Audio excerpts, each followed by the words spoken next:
খুশি করে বুম দেয়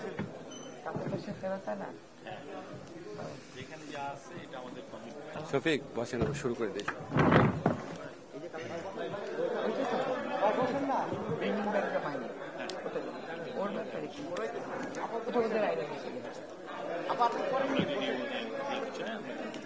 রেজওয়ানা, তুমি কি প্রস্তাব যেগুলো আসছে সেগুলো কিছু বলবা?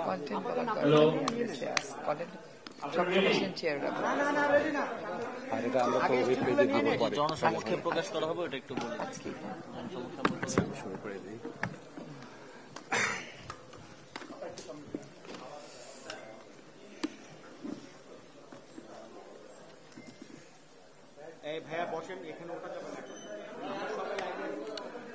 আচ্ছা, আপনারা একটু একটু নীরব থাকেন। হ্যাঁ, আমরা শুরু করছি। আসসালামু আলাইকুম। আজকে আমাদের জন্য একটা খুব মাইলস্টোন দিন। আপনারা জানেন আজকে 4টি সংস্কার কমিশন তাদের প্রতিবেদন জমা দিয়েছে। এগুলো হচ্ছে নির্বাচন সম্পর্কিত, সংবিধান সম্পর্কিত, তারপর হচ্ছে আপনার দুর্নীতি দমন কমিশন সম্পর্কিত, আর এটা হচ্ছে পুলিশ সংস্কার কমিশন। বাকি যে দুটো কমিশন আছে তারাও এখানে কিছু রেকমেন্ডেশন দিয়েছে, বাট তারা 2 সপ্তাহ করে টাইম চেয়ে নিয়েছে। এবং আমরা আশা করছি যে আমাদের যে কর্মপরিকল্পনা সেখানে 4টা ধাপ ছিল, মোটামুটি অলিখিতভাবে হলেও। একটা হচ্ছে কমিশনগুলা তাদের রিপোর্ট প্রণয়ন করবে এবং তাদের সুপারিশ দিবে। সেকেন্ড ধাপে হচ্ছে কমিশনের প্রস্তাবগুলোর ভিত্তিতে রাজনৈতিক দলগুলোর সঙ্গে ঐক্যমত প্রতিষ্ঠার জন্য সংস্কার বিষয়ে আলোচনা হবে। এই আলোচনা করার জন্য জাতীয় ঐক্যমত্য কমিশন গঠন করা হয়েছে ডক্টর মোহাম্মদ ইউনূসের নেতৃত্বে, এবং এটা সদস্য হিসাবে 6টি কমিশনের প্রধানরা আছেন। তো দ্বিতীয় ধাপের পরে আমরা দ্বিতীয় ধাপের ঐক্যমতের ভিত্তিতে আমরা প্রয়োজনীয় আইন এবং নীতি প্রণয়নের কাজ শুরু করব। চতুর্থ ধাপে হচ্ছে বাস্তবায়ন। তো আমাদের প্রত্যাশা আছে, ইচ্ছা আছে, পুরো কাজটাই আমরা সম্পন্ন করে যেতে পারবো, বাট এটা ডিপেন্ড করছে প্রধানত রাজনৈতিক দলগুলোর ঐক্যমতের উপর, তারা কতটুকু সংস্কার করতে ঐক্যমত পোষণ করতে পারেন। আমি জাস্ট আর 2টা কথা বলে রিজওয়ানাকে দিয়ে দিচ্ছি। একটা হচ্ছে, আপনারা নিশ্চয়ই লক্ষ্য করেছেন আমাদের প্রধান উপদেষ্টা, মাননীয় প্রধান উপদেষ্টা, উনি ওনার ভাষণে 16 ডিসেম্বর ভাষণে বলেছিলেন যে আমরা ন্যূনতম কিছু সংস্কার সম্পন্ন করে যদি ইলেকশন করতে চাই তাহলে এই বছরে হবে, আর যদি আমরা আরো কিছু সংস্কার প্রত্যাশিত মাত্রায় করতে চাই তাহলে কয়েক মাস লাগতে পারে, সেটা হচ্ছে সামনের বছরের জুনের মধ্যে। তো আমাদের সংস্কার কমিশনের প্রস্তাবের ভিত্তিতে রাজনৈতিক দলগুলোর সঙ্গে যখন আলাপ করা হবে, এটাই আমরা আইডেন্টিফাই করার চেষ্টা করব যে ন্যূনতম সংস্কার কোনগুলো আছে এবং এই বিষয়ে রাজনৈতিক মতৈক্য আছে কিনা। তারপর হচ্ছে এর বাইরে যে সমস্ত প্রত্যাশিত সংস্কার আছে সেটাকেও আইডেন্টিফাই করার চেষ্টা করা হবে। তো আমি এই বিষয়ে আরো বিস্তারিত বলার জন্য আমাদের উপদেষ্টা, পরিবেশ বিষয়ক উপদেষ্টা সৈয়দা রেজওয়ানা হাসানকে বলছি। অনেক ধন্যবাদ। আমি আগে আমার এই গলার জন্য ক্ষমা চেয়ে নিচ্ছি। আশা করি আপনারা সবাই ভালো আছেন। আজকে আসিফ ভাই যেটা বললেন যে 4টা কমিশন তাদের পুরো রিপোর্ট দিয়েছে এবং সামারিও দিয়েছে। আপনাদের জ্ঞাতার্থে জানাচ্ছি যে এই সামারিগুলো আপনাদের জন্য অ্যাভেলেবল করে দেওয়া হবে আজকেই। কমিশনগুলো তাদের ওয়েবসাইটে এগুলো অ্যাভেলেবল করে দেবে, আর আমরা প্রধান উপদেষ্টার দপ্তর থেকে এই যে মূল বক্তব্যগুলো, মূল সুপারিশগুলো সম্বলিত যে বিবৃতিটা আজকে আমরা পেয়েছি, এটা আমরা আমাদের প্রধান উপদেষ্টার দপ্তর থেকেও আমরা আজকে সন্ধ্যার মধ্যেই আপনাদের জন্য উন্মুক্ত করে দেব। এখন এই রিপোর্টগুলো আমাদের হাতে এসেছে। এই রিপোর্টগুলো নিয়ে কমিশন প্রধানেরা, ওনারা স্বাধীন কমিশন হিসেবে কাজ করেছেন, এখন কমিশন প্রধানেরা এবং কমিশনগুলো বসে এইখান থেকে পরবর্তী পদক্ষেপ কি হতে পারে, তাদের জায়গাগুলো কোথায় কোথায় তারা মনে করছেন যে প্রাধান্য দেয়া উচিত, সে জায়গাগুলো তারা ঠিক করবেন। এই জন্য আগামীকালই একটা প্রজ্ঞাপনের মাধ্যমে 6টি কমিশনের যে কাজের সময়টা, সেটা আমরা আরো 1 মাস বাড়িয়ে দেব, আরো 1 মাস বাড়িয়ে দেওয়া হবে। আর 31শে জানুয়ারির মধ্যে প্রত্যেক 6টা কমিশনের প্রতিটি কমিশনের পূর্ণাঙ্গ রিপোর্ট আপনারা পেয়ে যাবেন। তাহলে আজকে আপনারা পাচ্ছেন 4টা কমিশনের যেই রিপোর্টটা, যে নির্যাস মূল বক্তব্যগুলো উপস্থাপিত হয়েছে, সেগুলো আপনারা আজকেই পেয়ে যাচ্ছেন। উনাদের ওয়েবসাইট থেকে পাবেন, প্রধান উপদেষ্টা মহোদয়ের দপ্তরে যে ওয়েবসাইট আছে সেখান থেকেও পাবেন। আর পূর্ণাঙ্গ রিপোর্টগুলো আপনারা পেয়ে যাবেন এই মাসের 31 তারিখের মধ্যে। পরবর্তী পদক্ষেপ কি হবে, তারা তাদের রিপোর্টগুলো, যেহেতু তারা প্রত্যেকেই স্বাধীনভাবে কাজ করেছে, এখন সমন্বয়ের কাজটা তারা কমিশনরাই করবে। এই সমন্বয়ের কাজটার ভিতরে যেটা আসিফ ভাই বললেন যে প্রায়োরিটি গুলো ঠিক হবে, কোনগুলোতে আমরা বেশি এমফাসাইজ করব সেগুলো ঠিক হবে। এবং একদিকে যেমন রাজনৈতিক দলগুলোরও কিছু দাবি আছে, অন্যদিকে জনগণেরও কিছু দাবি আছে, একসাথেও কিছু দাবি আছে। সো কোনগুলো নিয়ে আমরা তাৎক্ষণিকভাবে কাজ শুরু করব, রোড ম্যাপটা কি হবে, এইটা এই 1 মাসের মধ্যে আমরা একটা রোড ম্যাপ আপনাদেরকে দিতে সক্ষম হব বলে আমরা মনে করি। আর এখন থেকে কমিশন প্রধান যারা আছেন তারা তাদের কমিশনের যে রিপোর্টগুলো কি পদ্ধতিতে তারা করেছেন সেগুলোর ব্যাপারে আপনাদের সাথে অবশ্যই কথা বলবেন। এখন আপনাদের যদি কোনো প্রশ্ন থাকে, আসিফ একটু বলবে। আচ্ছা আসিফ একটু কথা বলবে। আচ্ছা, আমি একটা জিনিস একটু ক্ল্যারিফাই করি যে 31 তারিখের মধ্যে তো সবাই রিপোর্ট জমা দিয়ে দিচ্ছে, তাহলে বাড়তি সময়টা লাগছে কেন? বাড়তি সময়টা লাগছে আমাদের কমিশনের যে রিপোর্টগুলো আছে এটার মধ্যে কিছু কিছু ওভারল্যাপিং আছে, আবার কিছু কিছু একটু আছে আর একটু আপনার কোঅর্ডিনেট করা প্রয়োজন। একই বক্তব্য বাট হয়তো একটু ভিন্নভাবে বলা, একসাথে করার জন্য। প্লাস হচ্ছে ওনারা একটা রোড ম্যাপ তৈরি করে দিবেন, আমি আপনাদের যে নির্বাচনের টাইমলাইনের সাথে সম্পর্কিত করে, যে কোন সংস্কারগুলো টপ প্রায়োরিটি দিতে হবে সবাই মিলে বসে, আর কোন সংস্কারগুলো বাড়তি সময় পাওয়া গেলে নির্বাচনের জন্য সেগুলি করা যেতে পারে। এই জন্য 31 জানুয়ারির পরও ওনাদের বাড়তি কিছু সময় তৈরি হচ্ছে। আমি এখন এই বিষয়ে কিছু বলার জন্য আমাদের যুব ক্রীড়া উপদেষ্টা, স্থানীয় সরকার উপদেষ্টা আসিফ মাহমুদ ভূঁইয়াকে বলছি। আপনারা জানেন যে আমাদের জুলাই গণঅভ্যুত্থানের যে 1 দফা, সেই 1 দফা ছিল ফ্যাসিবাদী শাসনের পতন এবং যে ফ্যাসিবাদী ব্যবস্থা আছে সেই ব্যবস্থার বিলোপ। আমরা এই যে অন্তর্বর্তীকালীন সরকারের যে সংস্কার কার্যক্রম, এই সংস্কার কার্যক্রমকে এই ফ্যাসিবাদী ব্যবস্থার চিরতরে বিলোপের একটা গুরুত্বপূর্ণ অংশ হিসেবে মনে করি এবং তারই অংশ হিসেবে আজকে খুবই একটা গুরুত্বপূর্ণ দিন। আজকে 4টি সংস্কার কমিশন তাদের রিপোর্ট দিয়েছেন এবং আপনারাও সেই রিপোর্টগুলো অতি সত্বর পেয়ে যাবেন, সেগুলো জনসমক্ষে উন্মুক্ত করা হবে এবং খুবই আশাব্যঞ্জক যে বাংলাদেশের মানুষ সংস্কার কমিশনগুলো যে গুগল ডক ফর্মে মানুষের মতামত চেয়েছে, কোন কোন সংস্কার কমিশনে 1 লাখ মানুষও সেখানে রেসপন্স করেছে। মানে everyone has something to say. সংস্কারের ব্যাপারে মানুষের একটা আকাঙ্ক্ষা আছে এবং মানুষ সেই আকাঙ্ক্ষাটা বলছেন এবং সেটাকে সংস্কার কমিশনগুলো অ্যাড্রেস করেছেন, তারা অক্লান্ত পরিশ্রম করেছেন, সেগুলো প্রতিবেদনে এসেছে। আমরা বিশ্বাস করি জুলাই গণঅভ্যুত্থানের যেই জন আকাঙ্ক্ষা ছিল, বাংলাদেশের একটা কাঠামোগত সংস্কারের যে আকাঙ্ক্ষা ছিল, সেটা বাস্তবায়ন হবে এবং এক্ষেত্রে সংস্কার কমিশনের রিপোর্টের ভিত্তিতে রাজনৈতিক দল, সিভিল সোসাইটি সহ সকল স্টেক হোল্ডারদের সাথে আলোচনার ভিত্তিতে, সবার ঐক্যমত্যের ভিত্তিতে আমরা আমাদের যে রাষ্ট্র ব্যবস্থার প্রত্যেকটি সেক্টরে সংস্কার আনতে পারবো এবং এই সবার ঐক্যমত্যের পরে আমরা সরকারে যারা আছে আমরা সেটা ইমপ্লিমেন্টেশনের দায়িত্বটা নিব, সেটা আমরা করব এবং এক্ষেত্রে আমরা সকল পক্ষের সহযোগিতা এবং সহযোগিতা আশা করছি। ঠিক আছে, আমি একটা তথ্য অ্যাড করি, তারপর আপনারা প্রশ্ন করেন। সেটা হচ্ছে শুধু যে মানে সাধারণ মানুষের কাছ থেকে মতামত নেওয়া হয়েছে বা ওনারা বিভিন্ন জরিপে অংশ নিয়েছেন সেটা না। সংস্কার কমিশনগুলো বিভিন্ন রাজনৈতিক দল, পেশাজীবী সংগঠন, অ্যাক্টিভিস্ট সংগঠন সবার সাথে একদম উন্মুক্ত ছিল। অনেকে গিয়ে প্রস্তাব দিয়েছেন, অনেকের সাথে ওনারা বৈঠক করেছেন, কনসার্ন যারা এক্সপার্ট আছে তাদের সাথেও কথা বলেছেন। আপনারা যদি আজকে প্রশ্ন করেন, আমাদের অনুরোধ হচ্ছে আপনারা এই সংস্কার কমিশনের রিপোর্ট আছে এটার মধ্যে সীমাবদ্ধ থাকার চেষ্টা করবেন।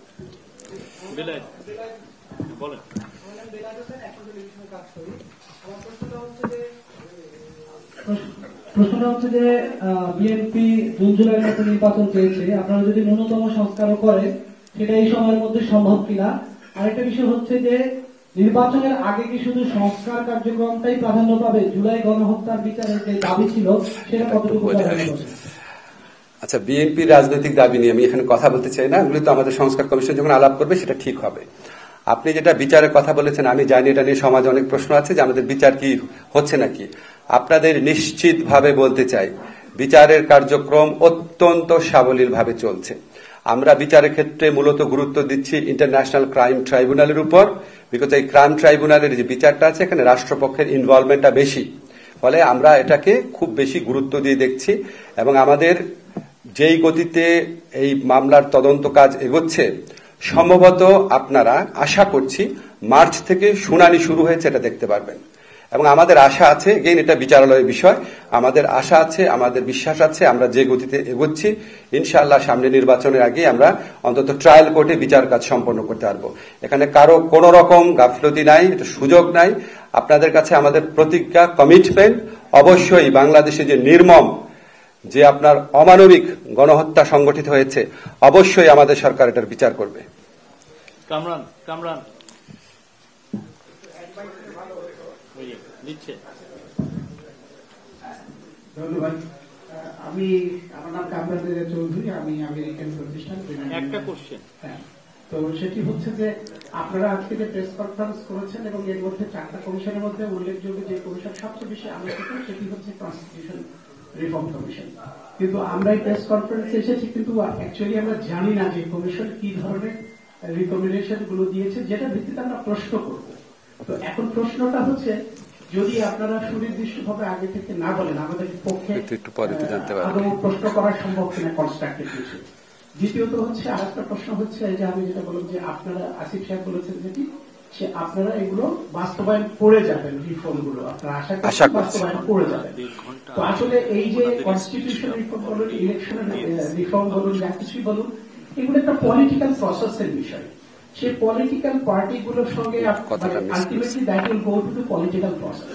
পলিটিক্যাল পার্টি, হ্যাঁ আমি সেটাই বলছি যে আপনার রাজনৈতিক এটা সাস্টেইনেবিলিটি কতটুকু দেখেন, আপনাদের এই যে আপনারা ইমপ্লিমেন্ট করবেন, এটা আপনার ম্যান্ডেট কতটুকু। না না, আমি তো প্রশ্নটা ঠিক করেন, কথা ঘুরে ফেলছি। আওয়ামী লীগের বিচার একটা কথা, কিন্তু আওয়ামী লীগ এজ এ দল এখনো ব্যান হয়নি বা কোনো কিছু হয়নি। আওয়ামী লীগের সঙ্গে কোন রকম আলোচনা বা কোন রকম, আমি একটা ক্লারিফিকেশন দিতে একটা মিনিট দিচ্ছ। আপনি কিন্তু ভাই আমার কথাটা মিসকোট করেন না। আমি বলেছি রাজনৈতিক দলের সাথে মতৈক্যের ভিত্তিতে যেই সংস্কার প্রস্তাবগুলোর ব্যাপারে ঐক্যমত হবে সেইগুলির বিষয়ে আমরা আইন ও নীতি প্রণয়ন করবো এবং বাস্তবায়নের চেষ্টা করব। রাজনৈতিক মতৈক্য ছাড়া তো বলি নাই। বাকিটা রেজওয়ানা বলেন। এই সংস্কারের যে প্রক্রিয়াটা শুরু হয়েছে, এটার কনটেক্সটটা যেন আমরা ভুলে না যাই। কনটেক্সটটা হচ্ছে একটা গণ অভ্যুত্থান। এই এখন যদি আমাদেরকে সবকিছু একটা আইনি কাঠামো ধরে বলা হয় যে সংবিধানের এত অনুচ্ছেদে এটা আছে, আপনাকে এটা এইভাবে করে করতে হবে, তাহলে এই যে গণ অভ্যুত্থানের যে চেতনাটা, গণ অভ্যুত্থানের যে আকাঙ্ক্ষাটা, এটা আমাদের জন্য এড্রেস করা তখন দুরূহ হয়ে পড়ে। আমরা গণ অভ্যুত্থানকেই আমাদের হৃদয়ে ধারণ করেছি এবং এই সংস্কারের ক্ষেত্রে সকল রাজনৈতিক দল, কাউকে বারণ করা হয়নি, সকল রাজনৈতিক দল তাদের মতামত দিয়েছেন। আজকে যে কমিশনগুলো রিপোর্ট দিয়েছে, সেই রিপোর্টগুলো সকল রাজনৈতিক দলের লিখিত বক্তব্য প্রতিফলন করেছে। যতটুকু কমিশনরা মনে করেছেন যে নেবেন ততটুকু নিয়েছেন। এটাই কিন্তু এটা শেষ না, এটা নিয়ে আলোচনার প্রক্রিয়া। আসিফ ভাই 1, 2, 3, 4 ফেজের কথা বলেছেন, প্রয়োজন হলে ফেজ বাড়বে, কিন্তু রাজনৈতিক মতানৈক্যের ভিত্তিতেই হবে। এবং প্রধান উপদেষ্টা মহোদয় এটা ক্লিয়ার করেছেন যে আমরা একটা, এর পরের কমিশনটা হবে পলিটিক্যাল কনসেনসাসের কমিশন, যেটাতে উনি নিজেই থাকবেন হচ্ছে নেতৃত্বে। সুতরাং এইটা পলিটিক্যাল কনসেনসাস নিয়েই হবে এবং যখন পলিটিক্যাল কনসেনসাস চলে আসবে, আমরা আশা করি পলিটিক্যাল কনসেনসাস আসবে, তখন আর লেজিটিমেসি না থাকার কোনো প্রশ্ন থাকছে না। এমনিতেও লেজিটিমেসি না থাকার কোনো কারণ নাই, কারণ এক হচ্ছে যে এই সাংঘাতিক বড় রকমের গণ অভ্যুত্থানের ফলেই কিন্তু এই প্রক্রিয়াটা শুরু হয়েছে।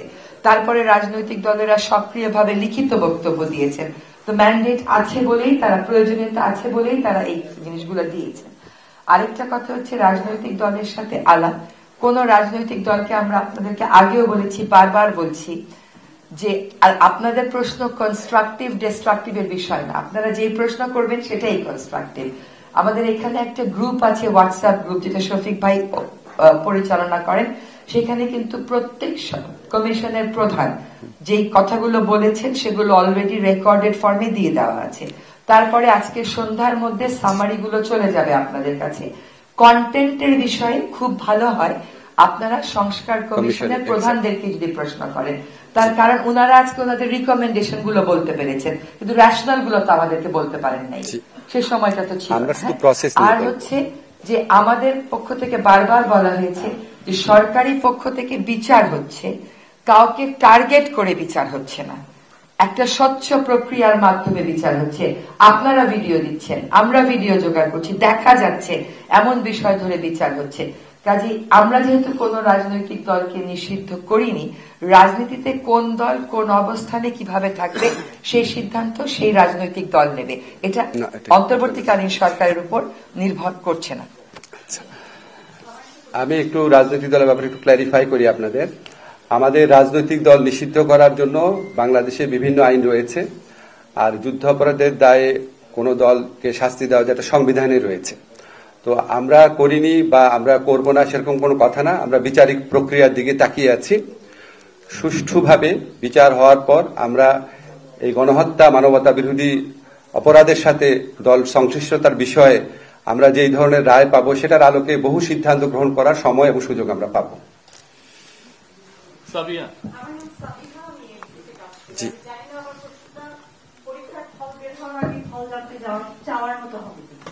আসলে আমরা তো অনেক রকম কথা শুনে আসছিলাম যে মুজিববাদী সংবিধানকে কবর দেওয়া হবে বা ভারতের সংবিধান থাকবে না ইত্যাদি ইত্যাদি। তো আপনারা যদি কাইন্ডলি একটু বলেন যে যারা রেকমেন্ড করেছেন তারা কি সংবিধান বাতিলের কথা বলেছেন নাকি তারা শুধু সংশোধনের কথা বলেছেন? এটা আমার একটা প্রশ্ন, যদিও শফিক ভাই বলেছেন একটা বেশি করা যাবে না। আমি দুইটা প্রশ্ন করতে চাই। আর দ্বিতীয় প্রশ্ন হচ্ছে যে রাষ্ট্রীয় আমাদের যে সংবিধানের 4 মূলনীতি তাতে কোনো পরিবর্তনের রেকমেন্ডেশন আছে? আমরা কন্টেন্টের ব্যাপারে কিছু বলবো না। হ্যাঁ, আপনি ওয়েব পেজে পাবেন কন্টেন্টের ব্যাপারে কমিশন প্রধানের সাথে কথা বলবেন। আর ওই মুজিববাদী সংবিধানের কবর রচনা এগুলি পলিটিক্যাল বক্তব্য হিসেবে যে দল যে কোনো কিছু বলতে পারে। এটা যদি কমিশন বলে বা যদি সরকার বলে তখন আমাদেরকে প্রশ্ন করবেন।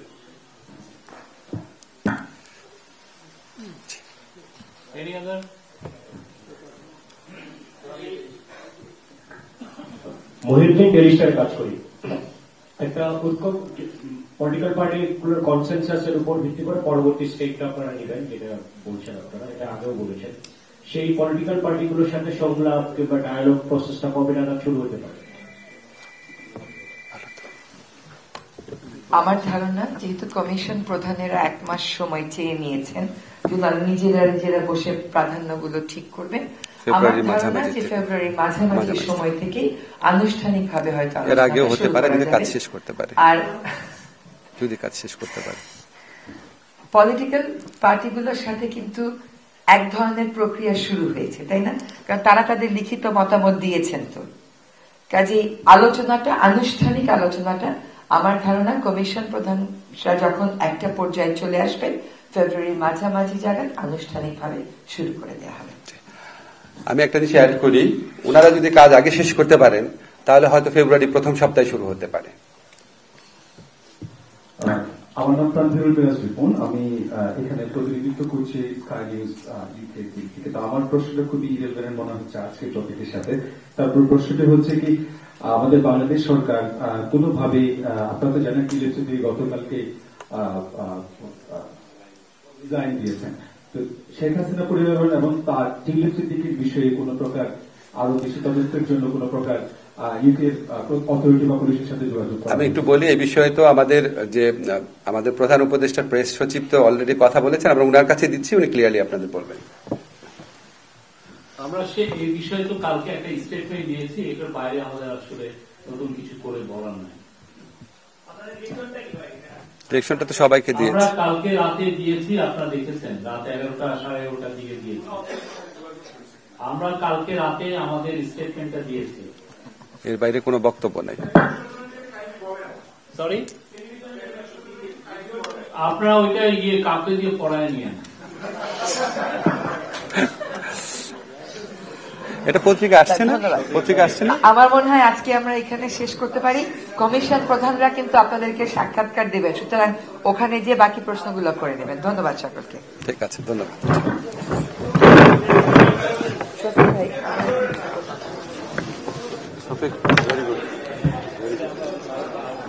ভালো হয়েছে আমি আপনাকে দিয়ে দিচ্ছি, বুঝছেন না? কেউ উঠেন না, ওনারা যাবে তারপরে উঠবেন।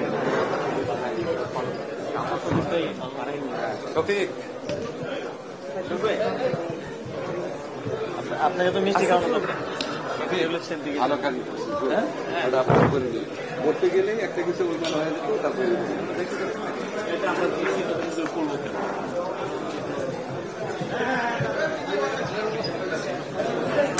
But how you went to the